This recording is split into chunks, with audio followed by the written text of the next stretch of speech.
ابتدا ہے رب جلیل کے بابرکت نام سے، جس کے قبضہ قدرت میں ہم سب کی جان ہے۔ دیکھتی آنکھوں، سنتے کانوں اور درکتے دلوں کو عبدالرزاق کی طرف سے السلام علیکم۔ آج کا ہمارا ٹاپک ہے ڈائریکٹ سیل بزنس اور اس سے جڑے لوگوں کا کیریئر۔ ڈائریکٹ سیل بزنس یا انڈسٹری کے بارے میں بہت سارے لوگوں کے ذہن میں سوالات گردش کرتے ہیں، تو آج میں کوشش کروں گا کہ ان کو سمجھا پاؤں کہ ڈائریکٹ سیل انڈسٹری اصل میں ہے کیا۔ ڈائریکٹ سیل انڈسٹری کو جاننے کے لیے آپ کے پاس 3 طرح کی معلومات کا ہونا ضروری ہے۔ پہلی معلومات جو ہے وہ ہے کہ ڈائریکٹ سیلنگ اصل میں ہے کیا۔ سوال پیدا ہوتا ہے ڈائریکٹ سیل کہتے کس کو ہیں۔ ڈائریکٹ سیل کی ڈیفینیشن کیا ہے؟ کوئی بھی ایسی ضرورت استعمال کی چیز، روزمرہ کے استعمال کی چیز جو ہم کمپنی سے لے کے خود استعمال کرتے ہیں، ڈائریکٹ کمپنی سے لیتے ہیں جس میں مڈل مین نہیں ہے، اس کو ڈائریکٹ سیل بولتے ہیں۔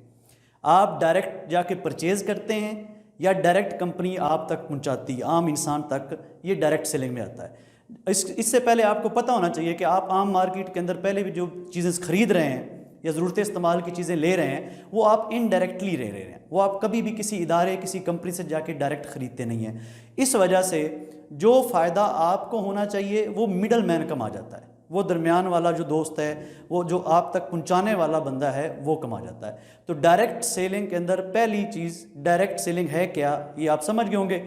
دوسری ہے کہ ڈائریکٹ سیلنگ کا کام کرنے کا طریقے کون کون سے ہیں، کس طریقے سے لوگ پاکستان کے اندر اور انٹرنیشنل لیول پہ کن طریقوں سے کام کر رہے ہیں، اور ان میں بہترین طریقہ کون سا ہے اور خطرناک طریقہ کون سا ہے، یہ سمجھنا بہت ضروری ہے۔ زیادہ دیر تک ایفیکٹو رہنے والے طریقوں میں سب سے پہلا جو طریقہ ہے وہ ہے کہ آپ کا جو وے آف ارننگ ہونا چاہیے، وے آف ٹاکنگ ہونا چاہیے، وے آف بزنس کرنے کا جو طریقہ آپ کا ہونا چاہیے وہ یہ ہونا چاہیے کہ آپ کمپنی کی پروڈکٹس، کمپنی کا جو مینوفیکچرنگ کا نظام، کمپنی کا جو لیگل سٹیٹس ہے، اس کا مکمل علم اور اس کا مقصد آپ اگلے بندے کو سمجھا پائیں۔ ایک طریقہ ہے یہ، اس طریقے سے جو لوگ کام کرتے ہیں کہ وہ کسی بھی کسٹمر کو، کسی بھی ڈائریکٹ سیل میں آنے والے نئے بندے کو کام جب سمجھاتے ہیں تو اس کو پوری انفارمیشن دیتے ہیں، پورا نالج دیتے ہیں کہ کمپنی کن پروڈکٹس پہ کام کرتی ہے، ان پروڈکٹس کی مارکیٹنگ کیا ہے، ان پروڈکٹس کی مارکیٹ ویلیو کیا ہے، ان کی پرائس کیا ہے، اور ان پروڈکٹس کے ایفیکٹس کیا ہیں۔ وہ مکمل نالج دے کے اس بندے کو سیٹسفائی کرتے ہیں اور اس کے بعد اس کو اپنے ساتھ جوڑتے ہیں۔ ڈائریکٹ سیل انڈسٹری کے اندر یہ ایک بہترین طریقہ ہے کامیاب ہونے کا، اور یہ دیر پا ہے، مستقل ہے۔ اس کا نتیجہ یہ نکلے گا کہ آپ کا کام ڈائریکٹ سیل انڈسٹری کے اندر، ڈائریکٹ سیل بزنس کے اندر دیر پا جائے گا۔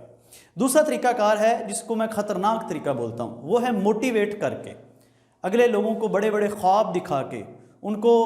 جو ہے وہ بڑی بڑی سکرینز لگا کے، بڑی بڑی گیدرنگ اکٹھی کر کے، ان کو موٹیویٹ کر کے، ان سے علم، اوریجنل جو نالج ہے اس کمپنی کا، پروڈکٹس سے ان کو مخفی رکھ کے ان کو اس کی طرف مدعو کرنا اور موٹیویٹ کر کے ان کو اپنے ساتھ بزنس کے اندر شامل کرنا۔ یہ خطرناک طریقہ ہے، یہ وقتی اس کا فائدہ تو مل سکتا ہے، وقتی ہو سکتا ہے آپ ایک اچھی ارننگ بھی اس بزنس میں اس طریقے سے کما سکیں، لیکن وہ دیر پا نہیں ہے، وہ آگے جا کے خطرناک ثابت ہوگا اور اس کے سائیڈ ایفیکٹس بہت زیادہ ہوں گے، اس کے آپ کے اوپر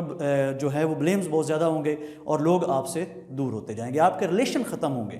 میرے ایک استاد نے بڑی پیاری بات کی کہ انفرادی فائدے کے لیے ہم اپنے تعلقات کا غلط استعمال کرتے ہیں، اور بہت خوبصورت بات کی کہ ہم اپنے رشتوں کو تباہ کر بیٹھتے ہیں ایسے اس طرح کی انویٹیشن کے اندر، اس طرح کے ڈائریکٹ سیل بزنس کروانے کے اندر ہم وہ تعلقات بھی ضائع کر بیٹھتے ہیں، اپنے رشتے بھی ضائع کر بیٹھتے ہیں۔ تو یہ خطرناک طریقہ ہے، اس سے بچیے گا۔ تیسرا طریقہ کار جو ہے وہ ہے اگلے بندے کو ضرورت سے فائدہ اٹھانا، اس کی جو ضرورت ہے اس کے حساب سے اس کو ڈائریکٹ سیل بزنس کی جو اس وقت اس کو ضرورت تھی آپ نے وہ اس تک پہنچایا۔ جیسا کہ میں آپ کو ایک ایگزامپل دوں گا، مثال دوں گا کہ آپ کسی شادی پہ، کسی آپ میٹنگ کے اندر بیٹھے تھے، تو وہاں پہ کسی آپ کے جانے والے دوست نے، کسی آپ کے جو ریلیٹیو ہے، اس نے کہہ دیا کہ یار میرے گھر کے اندر میرے والد صاحب کو شوگر کا پرابلم ہے۔ اب آپ ڈائریکٹ سیل انڈسٹری سے جڑے ہوئے تھے اور آپ کی جو انڈسٹری تھی اس کے اندر میڈیسن تھی شوگرز کی، تو آپ نے اس کا فوراً فائدہ اٹھایا اور اس کو کہا کہ میرے ویر آپ ایک دفعہ ہماری پروڈکٹس کا استعمال کریں تو آپ کے گھر کے اندر یہ جو شوگر کا مرض ہے یہ انشاءاللہ ریکور ہو جائے گا۔ تو یہ ایک طریقہ ہے، اس کو ہم تھرڈ طریقہ اس کو بولتے ہیں ٹاپ طریقہ ہے یہ آپ کے پاس ڈائریکٹ سیل بزنس کرنے کا، یعنی اس کا سائیڈ ایفیکٹ نہیں ہے، کل کو آپ کے اوپر آپشن نہیں ہے۔ تو جب اس کو بینیفٹ ہوگا، فائدہ ہوگا، تو آپ کے بزنس کے اندر وہ مزید آپ کو جو ہے وہ سپورٹ کرے گا۔ تو یہ جو تیسرا نظام ہے، تیسرا سسٹم ہے کام کرنے کا، یہ ایفیکٹو ہے ڈائریکٹ سیل بزنس کے اندر۔ ایک بات یاد رکھیے گا، ایک مثال دیتا ہوں موقع سے فائدہ اٹھانے کی، مزاحیہ سے بھی امید ہے آپ کو اچھی لگے گی۔ ایک انسان تھا، اس کی جو وائف تھی وہ فوت ہو گئی، بیوی فوت ہوئی، تو وہ قبرستان کے اندر اکٹھا ہوا، کافی لوگ اکٹھے تھے، عورتیں مرد کافی اکٹھے تھے، تو وہ اونچا اونچا رو کے کہنے لگا کہ ہائے نیک بخت، تو مجھے بری دنیا میں اکیلی چھوڑ کے چلی گئی۔ تو ساتھ ہی کھڑی ایک آنٹی جو تھی، وہ اس نے ساتھ والی عورت سے کہا کہ ہائے کتنا اچھا انسان ہے، کتنا پیار اس سے کرتا تھا، کاش اس کا ایڈریس اور فون نمبر میرے پاس ہوتا تو میں اس سے رابطہ کر کے اس سے شادی کر لیتی۔ اب اس بندے کی کانوں پہ یہ بات پہنچ گئی، اور اس نے فوراً اس موقع کا فائدہ اٹھایا، اور ساتھ ہی اس نے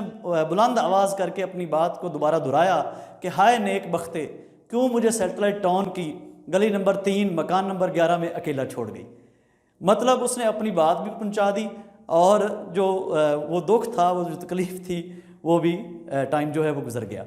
موقع کا فائدہ اٹھانا جو ہے یہ ہر انسان کے بس کی بات نہیں، لیکن ڈائریکٹ سیل بزنس میں جس کو موقع سے فائدہ اٹھانا آ گیا، جو اگلے بندے کی ریکوائرمنٹس کے مطابق اس کو پروڈکٹ پہنچا گیا، جیسا کہ کسی جگہ پہ کوئی بندہ بیٹھا، آپ 4 دوستوں میں بیٹھے ہیں، اور وہ کہتا ہے کہ یار میرے گھر میں میری سسٹر کی شادی ہے اور جہیز کے سامان کی ضرورت ہے۔ اب آپ جہیز کا کاروبار کرتے تھے، ڈائریکٹ سیلنگ بزنس سے جڑے ہوئے تھے، آپ کے پاس سامان موجود تھا، تو آپ نے فوری سے کہا کہ بھائی آپ اپنے بھائی کو یاد کیجئے، میرے پاس آپ کو ڈسکاؤنٹ ریٹ کے اوپر جو ہے وہ جہیز کا سامان مل جائے گا۔ تو آپ نے موقع کی مناسبت سے فائدہ اٹھایا اور آپ کا بزنس بھی آگے چلا گیا۔ تو ڈائریکٹ سیل بزنس کے اندر ایک بات یاد رکھیے